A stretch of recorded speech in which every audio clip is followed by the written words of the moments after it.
I'm Margaret Rubega. I'm an associate professor in the Department of Ecology and Evolutionary Biology at the University of Connecticut. I use the bird class activity in my ornithology lecture, and the class is fairly large for an ornithology class. It gets to upwards of 100 people at a time.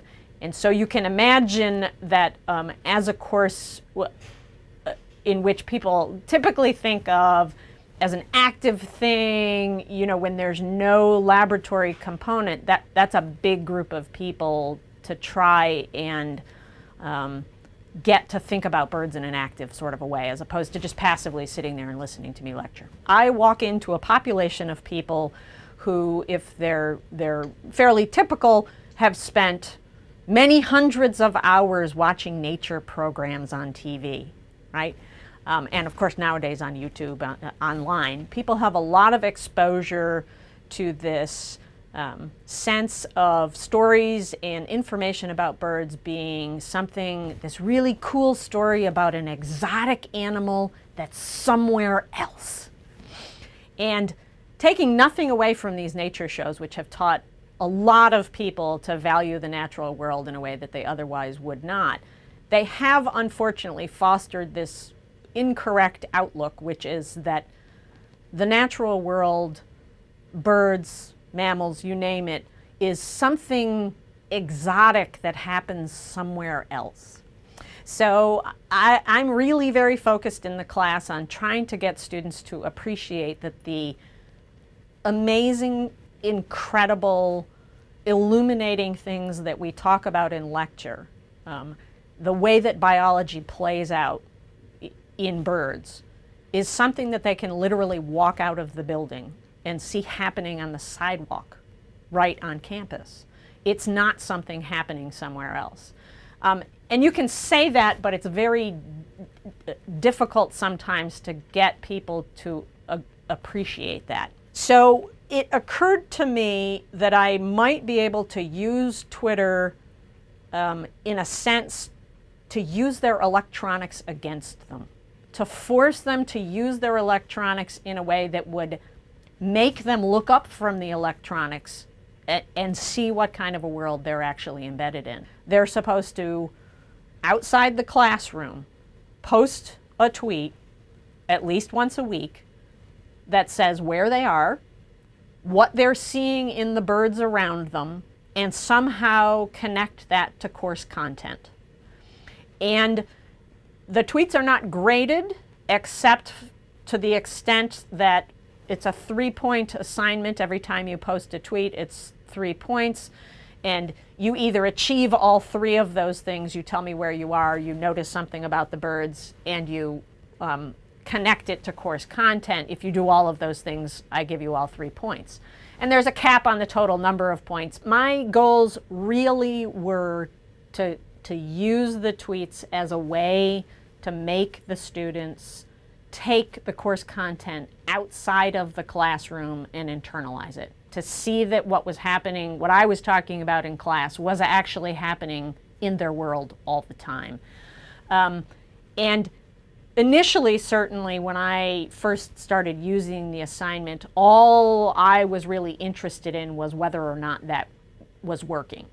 And I didn't think too hard about the social aspect of the thing. I was much more focused on, this is a tool to make them put in a place where I can easily get at it, these observations that I want them to make. But as soon as we started using Twitter, I was posting to the bird class list in order to encourage them, to give them examples of the kinds of things I was sort of expecting them to post.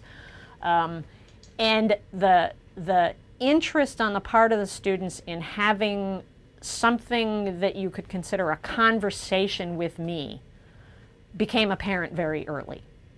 So when that started to really show, I got way more active about keeping track of their tweets in real time and trying to be responsive, trying to retweet their tweets so that a sort of a broader audience of people might see them. so that they could get feedback from people who were not just me. The social aspect of the thing has also created instructional value to this that I did not plan at all. So as an example of that, I think it might have been in the second year that I was using the bird class, the Twitter assignment, I went during spring break on a trip to Belize. And I hadn't talked to my students about this ahead of time, and just on a whim, because I had internet access, I posted a tweet that said, "Hey, bird class, guess where I am?" And I posted my bird list for the day, some of the birds I had seen.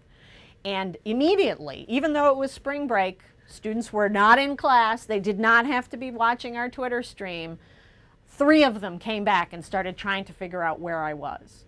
And in the course of a 5-tweet exchange, with me giving them nothing except the names of birds, which they then went and looked at the distributions of to try and localize where I were geographically, they figured out where I was, which blew me away. I was so excited. And when I got back, I brought the student who got there first, you know, some stupid little souvenir as kind of a prize. And she took it from me and leaned in and looked me in the eye and said, "I learned more about geography in that tweet exchange than I did in all of high school." The students who it really works in every respect for, I think it works for because it's self-directed, because it's a real life thing, because it forces them to discover things about their own world that have been there all along. So that sense of discovery happens to them just when they're walking between classes.